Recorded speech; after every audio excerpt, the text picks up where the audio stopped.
Story number 1. It all started innocently enough. A simple red spot on my cheek after an invigorating afternoon hike. Mom dismissed it as a mosquito bite or an allergic reaction to some plant. I glanced in the mirror before bed. A small red blemish stared back at me. Little did I know then, it was a prelude to a nightmarish experience. The following morning, the spot had swelled to the size of a dime. It was tender and warm to touch. I tried to hide it with makeup, but its angry red color mocked all concealment attempts. My friends at school kept asking, offering unsolicited advice about acne. If only it were so simple. On the third day, the red spot had transformed into an angry, throbbing bump. It felt as if it had a heartbeat of its own, pulsating in sync with my own heart. I couldn't bear to look at my reflection anymore.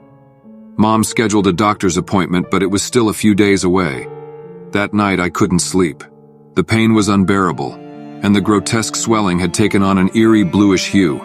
It felt heavy, as though something was moving inside.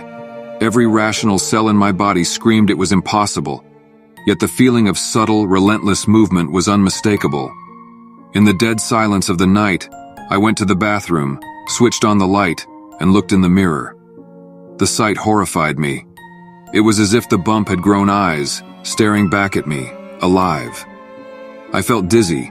My reflection started swirling in the mirror, and then everything went black. When I woke up, I was lying on the cold tile floor. The pain in my cheek had reached a crescendo. I crawled up, looked into the mirror, and my blood froze. The bump was pulsating vigorously.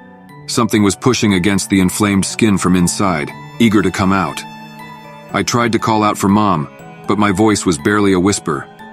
In my heart-pounding terror, I did the unthinkable. I pressed the swollen bump. A searing pain shot through my face, and then a small, ghastly spider burst out, followed by hundreds of its tiny siblings all streaming down my face. I screamed, a primal guttural sound echoing off the tiled walls. The mirror reflected my horror, my face swarming with tiny spiders.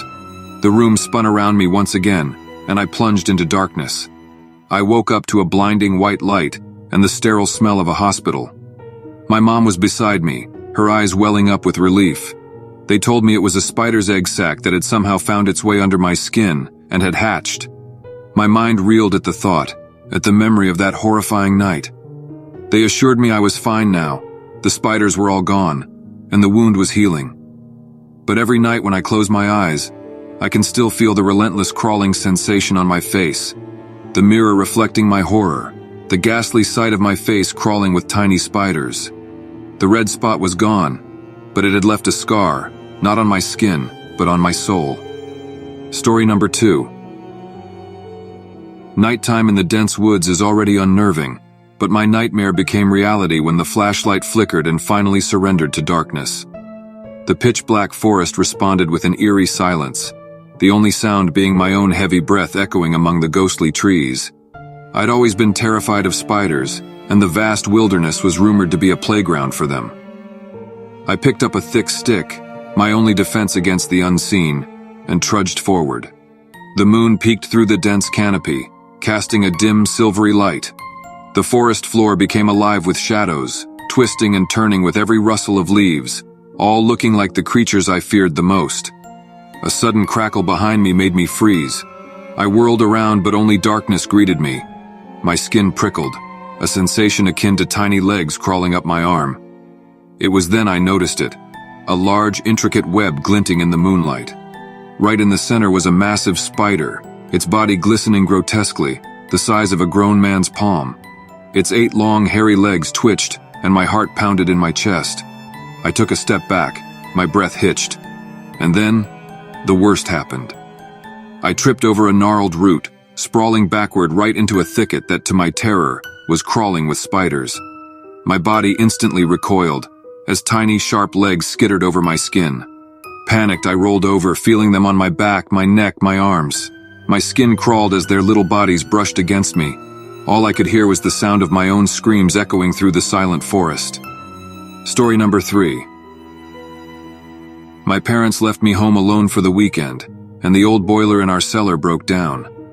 I had always hated that place, its musky scent, and the dreadful silence only punctuated by the occasional dripping water. It was also home to several spiders, and just the thought of going down there sent chills down my spine. But the house was freezing, so I braced myself, armed with a flashlight and a thick glove. The narrow staircase creaked under my weight, and the closer I got, the stronger the smell of damp earth and mold became. I reached the floor, scanning the room with the beam of my flashlight. In the corner I noticed a huge cobweb, and at its center, a spider. So large its shadow seemed monstrous on the cold stone wall. My stomach churned. I averted my gaze, focusing on the boiler. As I knelt down to examine it, a sudden movement caught my eye. Turning around, I saw a horrifying sight. Dozens of small, glossy spiders pouring out from beneath an old wooden crate. My blood ran cold as the flashlight beam reflected off their tiny eyes, all watching me. The room seemed to close in on me. With every tickle against my skin, I imagined spiders crawling on me. I could feel them on my legs, in my hair, under my clothes. I scrambled up the stairs, stumbling in my haste to escape the nightmare below. Story number 4. I had rented a remote cabin for a weekend of solitude and peace, nestled in the heart of the forest. The first night I was curled up with a book when a large spider scampered across the floorboards. My heart leaped in my throat. My book fell from my hands, pages fluttering like frantic wings. I managed to shoo it out with a broom, but the incident left me rattled. Every creak of the old cabin became a potential warning of another 8-legged visitor. My mind raced with images of spiders in my shoes, spiders in my bed, spiders on my face while I slept. The next morning I woke up to find a spiderweb gleaming in the morning sun. The culprit, a plump spider in the corner of the window frame.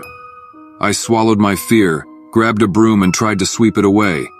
However, the spider, instead of running away, lunged towards me. I recoiled, tripped over the rug and fell on my back. The room spun as I stared at the ceiling, and my heart stopped. There on the ceiling were clusters of sacks, and around them, hundreds of spiders of all sizes, looking down at me. The ceiling looked like a terrifying mosaic of squirming bodies and glinting eyes.